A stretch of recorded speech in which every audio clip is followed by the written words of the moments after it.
நிறைய பேர்கிட்ட கேட்ட கேள்விதான், பதில் சொல்லிக்கிறேன். என்னடா, மனைவிட்ட நகை இருக்கும், ஜகாத்து கொடுக்கறது ஹஸ்பண்ட்.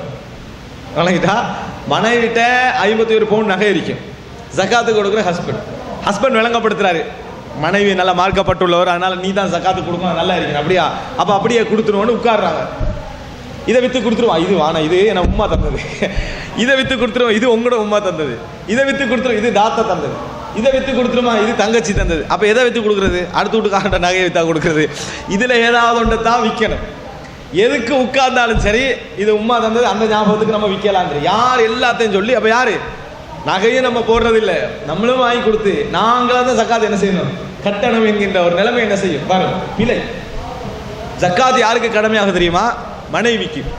மனைவிதான் அதுல ஜக்காத்து கொடுக்கணும். கணவன் நான் கட்ட மாட்டேன் என்று தைரியமா சுதந்திரமா சொல்லலாம். பாவம் அவங்களுக்கு தான். யாருக்கு பாவம்? அவர்களுக்கு தான். நம்ம கேட்கிறோமா இல்லையா, பெண்கள் பிசினஸ் தனி ரைட் இஸ்லாத்துல இல்லையா? அவன் இருக்கின்றோம். தனியா தொழில் செய்யலாமா? இருக்கின்றோம். எல்லாம் தனியா செய்யலாம், ஜக்காத்தை மட்டும் கூட்டாக செய்யணும் இல்ல. அது ஹஸ்பண்ட் தான் என்ன செய்யணும், ஜக்காத். அந்த மனைவி தான் ஜக்காத் என்ன செய்யணும், கட்ட வேண்டும். 50 பவுண்டரிக்கு தான் மனைவி என்ன செய்ய வேண்டியதுதான். அதுல கணக்கை பார்த்து என்ன எவ்வளவு வருமோ, 50 பவுனுக்கு எவ்வளவு வருமோ, 2.5 கிராம் 2.5 வீதமா பார்த்து ஜக்காத் என்ன செஞ்சிட வேண்டியதுதான், கட்டி விட வேண்டியது. அவங்க தான் கட்டணும். சரி, சப்போஸ் கணவன் கட்டலாமான கட்டலாம், தடை இல்லை. கணவன் என்னது, மனைவிட்ட சொல்லணும், ஒன்னது நகைகளுக்கு நான் ஜக்காத்தை என்ன செய்யறேங்க, கட்டி விடுறேன் அப்படின்னு சொல்லி மனைவிக்கு அந்த நியத்தை உண்டாக்கிடணும். கணவன் ஜக்காத்து கட்டிட்டாரு, மனைவிக்கு தெரியாதுன்னா இப்போ யார் ஜக்காத்து கட்டினது? இப்போ அவங்களோட நியத்தில் இருக்கணும், என் கணவர் எனக்கான ஜக்காத்தை கட்டுறாருன்னு நியத்து இருக்கணும். இருந்தால்தான் அவங்க ஜக்காத்து கட்டினதா ஆகும். இல்லாட்டி வெறும் தர்மம் ஆயிரும். என்ன ஆகிரும்? வெறும் தர்மம் ஆகிரும். அவங்களுக்கு நியத்தே இல்லை.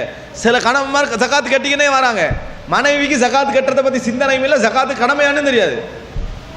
பிழை. மனைவிக்கு இன்றைக்கு என்ன கணவர் என்ன பணத்துக்கு ஜக்காத்து கட்டுறாருன்னு நியத்தை என்ன செய்யணும், இருக்க வேண்டும். இது மிக முக்கியம். அடுத்தது கணவன் தைரியமா சொன்னா நீங்க தான் ஜகாத் கட்டணும். ஏன் அப்படி கட்டலாம்னா, இஸ்லாத்துடைய பார்வையில் மனைவி கணவனுக்கு ஜகாத்தை கொடுக்கலாம். இஸ்லாத்துடைய பார்வையில மனைவி கணவனுக்கு ஜகாத்து கொடுக்கலாம், கணவன் மனைவிக்கு ஜகாத்து கொடுக்க இயலாது.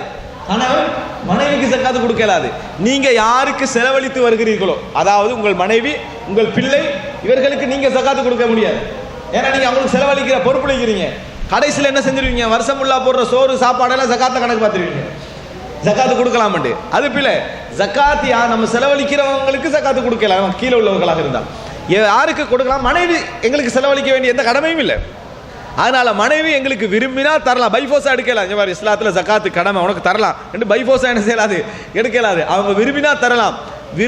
நீ விரும்பினா தான், நாம் கட்டாயப்படுத்த மாட்டேன்னு சொல்றாங்க.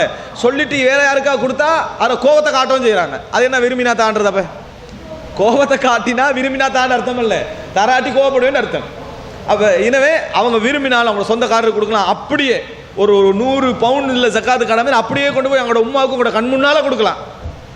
அவங்களோட உமாவுக்கு நீங்க பார்த்துட்டீங்க, கண் முன்னால ஜக்காத்து கொடுக்கலாம். நீங்க ஒரு பேச்சு என்ன செய்யக்கூடாது, பேசக்கூடாது. இவ்வளவு சட்டம் வச்சுக்கிறதுனால தான் கணவன் கட்ட வேண்டிய அவசியம் இல்லை என்றும், கணவன் கட்ட வேண்டிய அவசியம் இல்லை. அதே நேரம் அப்துல்லா இப்னு மஸ்ஊத் ரலியல்லாஹு கொஞ்சம் வறுமையில் இருக்கிறாங்க, அவங்களுக்கு கொஞ்சம் பொறுப்பு கருதி வறுமையில் இருக்கிறாங்க.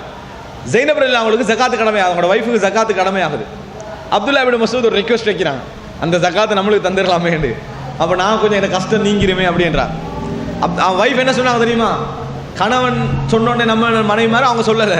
அவங்க என்ன சொன்னாங்கன்னா, ஒரு நாள் நான் தரமாட்டேன், ரசூலுல்லாஹ்கிட்ட கேட்டுட்டு ரசூலுல்லாஹ் ஓகேன்னா தரேன்னா சொல்லுவாங்க. அவங்களுக்கு பிரச்சனை கணவனுக்கு கொடுக்கப்படாத நோக்கம் இல்லை, அவங்களுக்கு பிரச்சனை குடும்பம் கூடாதா. நேர ரசூலுல்லாஹ்கிட்ட போறாங்க, பிலால் ரலியல்லாஹு வராங்க, சொல்லுங்க இப்படி ஒரு பெண்மணி கேட்கிறான்னு சொல்லுங்கன்றாங்க. யாருடைய பேரே டீட்டெயில்ஸே சொல்ல வேணான்ட்டார். பிலால் ரலியல்லாஹு சொல்றாங்க, யார் வந்திக்கிறாங்க, யாரோட வைஃப், இந்த டீட்டெயில்ஸ் ஒன்றும் சொல்ல வேணாம், கேள்வியை மட்டும் என்ன செய்யுங்க, கேளுங்கன்றாங்க. பிலால் ரலியல்லாஹு உள்ளுக்கு போறாங்க. ரசூல் ஸல்லல்லாஹு அலைஹி வஸல்லம் கேட்குறாங்க, என்ன கேள்வி சொன்ன உடனே யாருன்னு கேட்குறாங்க. ரசூலுல்லாஹ் கேட்க யார், நான் சொல்ல மாட்டேன்னு சொல்லலாமா? பிலால் ரலியல்லாஹு சொல்றாங்க ஜைனப் அப்படின்ட்டாங்க. ரசூலுல்லாஹ் அடுத்த டீட்டெயில்ஸ் ஐயு ஜயானி, எந்த ஜைனப்னு கேட்டாங்க. மதீனால நிறைய ஜைனப் இருக்கு, எந்த ஜைனப்னு கேட்டாங்க. அப்துல்லா இப்னு மஸ்ஊத் மனைவிட்டாங்க. அப்படியே சொல்லிட்டாங்க, விளங்கிட்டா?